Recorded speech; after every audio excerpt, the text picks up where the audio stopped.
नमस्कार. आपण आज बघणार आहोत साबुदाण्याचे पापड. हे साबुदाण्याचे पापड बनवायला खूप सोपे आहेत आणि खाण्यासाठी खूप टेस्टी आहेत. त्यासाठी मी इथे 1 वाटी हा साबुदाणा घेतला. हा साबुदाणा कच्चाच घेतलेला आहे. याला भिजवलेलं नाही आणि भाजलेलं देखील नाहीये. हा साबुदाणा एकदम वाटीभरच घेतलेला आहे. त्यासाठी मी इथे 3 मध्यम आकाराचे बटाटे घेतलेत. अगदी मीडियम साईजचे आहेत त्यामुळे 3 घेतलेत. थोडेसे मोठे असतील तर 2 बटाटे या साबुदाण्याला पुरतात. त्यासाठी मी इथे 3 बटाटे घेतलेत. हे बटाटे आपल्याला छोट्या साईजमध्ये कट करून घ्यायचे आहेत. हे बटाटे आपण ज्याप्रमाणे भाजीसाठी कट करतो त्याचप्रमाणे हे बटाटे आपल्याला मीडियम साईजमध्ये छान छान कट करून घ्यायचे आहे. आपल्याला उकडायचे आहे त्यामुळे याची साईज छोटी मोठी राहिली तरी चालते. तुम्ही बघू शकताय अशा पद्धतीने मी याच्या फोडी करून घेतीये. हे बटाटा कट करून घेतलाय आणि 2-3 पाण्याने स्वच्छ धुवून पाण्यामध्ये ठेवलाय. हा साबुदाणा पण आहे त्याला 2-3 पाण्याने स्वच्छ धुवून घ्यायचा. इथे साबुदाणा पण मी स्वच्छ 3 पाण्याने धुवून घेतलेला आहे. आता साबुदाणा आणि बटाटे आपल्याला एका कुकरमध्ये घालून घ्यायचं.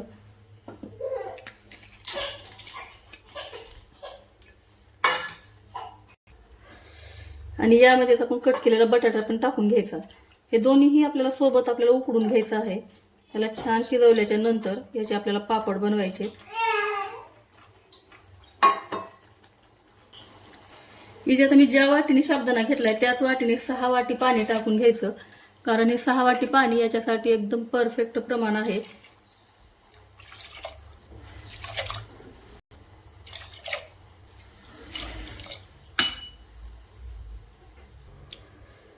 यामध्ये पाणी टाकल्याच्या नंतर मीठ अजिबात टाकायचं नाही. मीठ आपल्याला नंतर टाकायचंय. त्या साबुदाणा कच्चा असल्यामुळे याला थोडंसं शिजायला वेळ लागतो म्हणून आपल्याला 1 शिट्टी शिल्लक करून घ्यायची. आपण 6 किंवा 7 शिट्ट्या याच्या तुम्ही करून घ्यायच्या. मग आपला साबुदाणा एकदम छान असा शिजून तयार होतो पापड बनवण्यासाठी. इथे आपला साबुदाणा मस्त असा शिजून तयार झालाय आणि कुकर पण गार झालाय. मी याच्या 6 शिट्ट्या केलेल्या आहेत. तुम्ही बघू शकताय किती मस्त असं हे शिजलेलं आहे. इथे तुम्ही बघू शकता आपला साबुदाणा तर पूर्ण असं विरघळलेला आहे. फक्त बटाटाच दिसतोय. हे मिश्रण थोडं गार होऊ द्यायचं नंतरच बारीक करायचं. आता मला जसं बोटाला लावलं तर आता पोळत नाही त्यामुळे मी आता बारीक करून घेणार आहे. इथे अशा पद्धतीने मी छान असं बारीक करून घेतलंय. तुम्ही बघू शकताय. इथे एक पातेलं घेतलं. यामध्ये हे आपल्याला मिश्रण टाकून घ्यायचं आणि आता अशाच पद्धतीने राहिलेलं सर्व मिश्रण हे बारीक करून घ्यायचं आहे. इथे अशा पद्धतीने छान असं हे मिश्रण मी बारीक करून घेतले बटाटा आणि साबुदाण्याचं. तुम्ही बघू शकता किती छान झालेलं आहे. इथे मी आता चवीप्रमाणे मीठ टाकून घेणार आहे. यामध्ये अगोदर मीठ टाकलं नव्हतं. इथे या ठिकाणी बारीक केल्याच्या नंतर मीठ टाकून घ्यायचं. अगोदर टाकलं तर आपल्याला प्रमाण कळणार नाही. मग आपलं मिश्रण किती झालं काय नाही त्या हिशोबाने आपल्याला मीठ टाकून घ्यायचं. हे मीठ टाकल्याच्या नंतर छान असं मिक्स करून घ्यायचं. तुम्हाला हवं असेल तर यामध्ये तुम्ही चिली फ्लेक्स किंवा तिखट देखील तुम्ही टाकू शकता. हिरवी मिरची बारीक करून देखील या ठिकाणी टाकून घ्यायचं. अगदी फटाफट 5 मिनिटांमध्ये हे पापड तयार होतात. आपण पटकन आता हे पापड टाकून घेऊ. इथे मी पन्नी आतरून घेतलेली आहे. यावरच आपल्याला छान असे पापड टाकून घ्यायचे आणि एकदम फटाफट तयार होणारे पापड आहेत. याला आपल्याला घरामध्ये मी वाळवून घेणार आहे आणि उद्याच्याला मग त्याला उन्हामध्ये ठेवणार आहे. 1 दिवस घरात आणि 1 दिवस उन्हामध्ये हे पापड बनवून घ्यायचे. थोडंसं अंतर ठेवूनच हे पापड टाकायचे, नाहीतर ते एकत्र येतात आणि मिक्स होतात. मग ते पापडचा आकार पण बदलतो. अशा पद्धतीने मी सर्व पापड बनवून घेणार आहे. इथे अशा पद्धतीने मी सर्व पापड बनवलेले आहेत. तुम्ही बघू शकताय. आता याला छान आपल्याला 1 दिवस घरात आणि 2 दिवस कडकडीत उन्हात वाळवून घ्यायचे आहेत.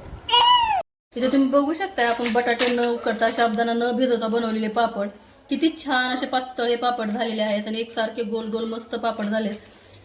साबुदाणा आणि बटाटा आपल्याला शिजायला टाकायचा आणि शिजल्याच्या नंतर मस्त याला मिक्सरमध्ये बारीक करून पापड बनवले होते. किती मस्त झाले. त्याचा रंग पण तुम्ही बघू शकता. अगदी मस्त बदामी कलरमध्ये हे पापड झालेले आहेत. तुम्हाला हे पापड मी तळून दाखवते. खूप छान लागतात चवीला पण. इथे हा पापड मी तळायला टाकलेला आहे. तेल छान गरम झालंय. तुम्ही बघू शकता किती मस्त असे पापड झालेले आहेत. हे पापड खूप छान होतात. झटपट होणारे पापड आहेत. चवीला पण खूप छान लागतात. यामध्ये आपण बटाटा टाकलेला आहे पण याला भिजवण्याचं किंवा शिजवण्याचं अजिबात टेन्शन नाही. झटपट होणारे पापड आहेत आणि किती पातळ एकदम छान एकसारखे पापड झालेले आहेत. असेच काही पापड मी तुम्हाला तळून दाखवते.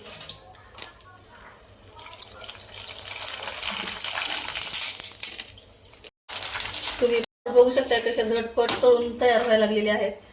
त्याला बनवण्याचंही टेन्शन नाही आणि खाण्याचंही टेन्शन नाही. झटपट संपणारे पापड आहेत. तुम्ही बघू शकता किती छान असे पापड झालेले आहेत. एकदम पातळ पातळ आणि मस्त टेस्टी पापड झालेले आहेत. तुम्ही याची साईज देखील बघू शकताय. अगदी दुप्पट तिप्पट हे पापड फुललेले आहेत. खाण्यासाठी खूप चविष्ट आहेत आणि बनवण्यासाठी खूप सोपे आहे. तुम्ही ही अशी पापडची रेसिपी नक्की ट्राय करा. तुम्हाला जरी पापडची रेसिपी आवडली असेल तर व्हिडिओला लाईक करा, शेअर करा. चॅनलवर पहिली वेळ असाल तर चॅनलला सबस्क्राईब करा. व्हिडिओ पाहिल्याबद्दल धन्यवाद. थँक्यू.